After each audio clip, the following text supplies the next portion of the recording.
Have you ever wondered about the technologies being used today in the digital transformation for the industrial space? Joining us today is Bhavyang Shukla, longtime telecommunications professional. He's going to be talking to us about the technologies he's used throughout his career and how he's adapted them to create efficiencies inside his world. Thanks for joining us. Let's get to it.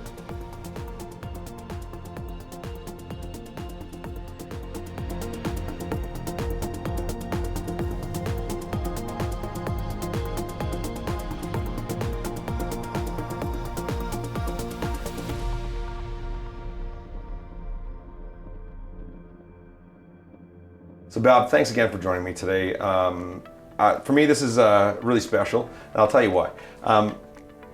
2006, 2007, I moved to Calgary, and end of 2008, 2009, you and I met. And we've known each other for a long time. We've had the opportunity to collaborate for a very long time inside of the telecommunications industry, and I've really appreciated your feedback and support in many different ways. And you know, it's really special to me because, in all honesty, you're my very first guest on TSI Today. So I think this is really special. We're going to be talking to a number of different guests throughout the year and that's coming about the different technologies that are used to drive the digital transformation inside of the industrial space. So really happy to have you here. Thank you very much. My pleasure, Chad. So let's just jump right into it here.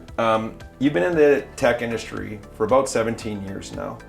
If there was one technology that you could pick that you would say is the most influential that you've worked with in your career, what would it be? I'd say the most influential is going to be the industrial automation. And don't get me wrong, industrial automation is a big term. But when we say industrial automation, there are a lot of stuff. There's remote operations, there's driverless vehicles, there are automated inspections. That means the industry a lot. So it's not just about the technology, what you are implementing, it is about what value you're driving out of that. That's important. So in a short term, I'll give you the answer as the automation, industrial automation. Cool. We've had some time to work with a number of different things. I think one of the coolest things that have come out of that is likely the autonomous hauling. Some brilliant technology used inside there, whether it's a mesh network or point-to-point or all the cameras that are on the trucks that we're seeing going up and down through the mines today. How involved have you been inside those projects? I've been involved right from the definition of the project. So yeah, at a very early stage, I started working on it. It's impressive. It is not just about a technology that wows people, that there is no driver in the truck and heavy haulers are driving around the mine. The first aspect to take the driver out of the heavy haulers is the safety. Safety is the number one consideration is there. Because those are the heavy haulers, those are like 3 stories that you've seen those monsters working, right? So the safety was the first thing. And what we want to try to do is we want to try humans do more human jobs than the robot jobs. There's no fun in sitting in the truck for 12 hours and keep driving from location A to location B, right? What we wanted to do is we wanted to make this transformation happen. It's safe for human and it is safe for the business to operate for a longer term. That's fantastic tech. Next question I have for you is, you think back in your career to technologies that you've worked with, which one do you think provided the best value for yourself or for Imperial Oil? I'll say the best value we have received, I would not say as Imperial Oil, but as the whole industry. We've seen that, you might have heard about the International Space Station where there are people, they fly there for 6 months, they work in there. They are practically in the middle of nowhere. They still operate it successfully for a longer term. So we thought of why can't we do that for our operations? Why can't we remotely operate the plants, the facilities? And that's what we've done. We've extracted a lot of value out of it because, again, flying people there in Alberta, you know that flying out 800 kilometers from your base, operating there, staying there out of your home base, far from your family for a lot of time, coming back. What if you can get the same or a better value staying 800 kilometers away and operating it with more efficiency? That's what we've done. So we call it remote ops. That's something that, to my knowledge, we've gained the most value out of it. That's great. My next question actually leads right into this. I wonder if this might not be one of the solutions. In our industry, we seem to be the old dogs now. And there's not a lot of young people coming up inside of our industry. So when I think about the technology you're talking about right now, it's really exciting.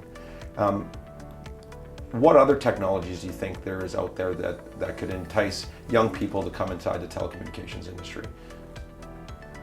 Okay, this is a very interesting question. So when you say telecommunications industry, we are not base telecoms. We are not the old telecoms. We are new telecoms, and new telecoms that help the industry, help the production to go to the next level, right? So this transformation, telecom has a very important role to play in here, because as a base infrastructure, you can build anything that you want if you have the base infrastructure in place, and the base infrastructure is the telecoms, right? So to attract the young people, what I would say is engage them at the right age, when they are in the school, when they are in the high school. Showcase them that what's the value we are going to get. You are in a time, in transformational time, where you can't just watch back and see the transformation happen. Be the part of it, right? So when you see people doing robots' job, you have an opportunity to jump in, help, and make humans back human again, right? Let robots do the robots' job. So my advice to the young people would be, don't sit back and watch the transformation happen, be the part of it. Excellent. So Bhav, you've been in touch, or really had your finger on the pulse of tech for 17 years now, heavily involved. What do you think the next big piece of tech is going to be that really revolutionizes our industry? That's a very tricky question, Chad. I'd say two major things I see that should come, because now we are at the edge where we have gazillions IoT sensors and data collection devices in the manufacturing facilities. Those are pumping the data every minute, every second back to us.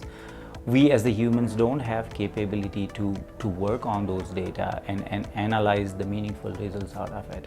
So the first thing is, I said, meaningful analysis of the data. We call it a data scientist's job, and give the meaningful data back so humans can take the meaningful decisions out of it. And we don't want to overload a plant operator with a lot of information, or an engineer with a lot of information. The information coming is limitless. I call it limitless data from the data lakes. But that data should be funneled through a very important filters. Only important decision-making parameters should go to the humans. Rest everything should be handled by the machine learning or artificial intelligence or whatnot. So again, going back to my first or a second question you asked, that the next digital transformation we'll see, now we are in between of it. To get through it, we need to make humans back humans again. We don't want to make them robots. So based on the data lake that we talk about, and this limitless or unlimitless data that you refer to that comes from the lake is really incredible, and what to use and what not to use. We recently had a client that for not up in the Wood Buffalo region, but actually just for oil pump jacks, we were able to determine what their best days were, or best months of production were, and what their worst months of production were. And it was just a minuscule piece of data that we pulled out of there. But what was really interesting was their best months were always followed by their worst months. So after some further investigation, what we found was that they were pushing their pump jacks too hard on their best months, getting great production, but going down the following month and getting their worst production. So we helped them find their sweet spot where they got their best production and the least amount of maintenance on their pump jacks, hence the best amount of uptime, and overall, year over year now, we're hoping to see some numbers in the coming years that look much, much better for them. So really love that concept. It's great. So last question I have for you. Mm-hmm. Sometimes I feel, and I wonder if you do as well, that I've missed out on a piece of technology. I look back and I go, man, why did I get in on that? Yeah. Is there a piece of tech that has zoomed by you and you didn't give that particular piece a second look, and you look back in your career now and go, I really wish I had done that? No, not so much, because I'm so actively involved in a lot of stuff, and nobody wants to be the loser, right? Yeah. So I try to get involved in a lot of stuff, and there's one saying that I always say, that the creativity and innovation does not need approval, recognition, or acknowledgement, right? If you love it, just jump into it, and try to make the best out of it. So, but I can tell you one thing, that if I have to go back and change anything, yes, I'll go back and change this all fancy technologies, I call it IoTs.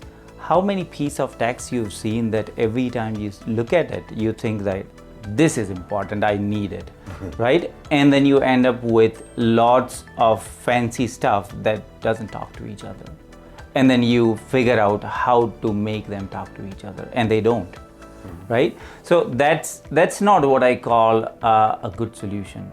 The good solution should be like a Purdue model, where it is defined the data flows from where to where and for what reason. Right now in the IoT world, the next big challenge that we did not talk about is going to be, we are merging the layers, layer 2, layer 3, and layer 4, and internet for that matter.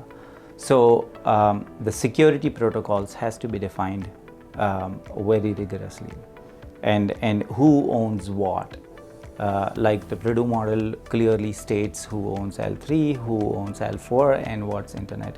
And I really want to see this IoT or the digital transformation devices talk to each other like internet talks to each other. You have Cisco PCs, you have Juniper, you have any other D-Link, whatnot, right? They all still seamlessly talk to each other, right, and make it an internet. That's how I'd like to see. And in coming years, we'll definitely see that the industry asking for that kind of standards and specifications. So it becomes a lot more organic. I like that concept as well. So really a more scaled approach, where you're doing a proper gaps and needs analysis, so we're not just buying the next flashy thing.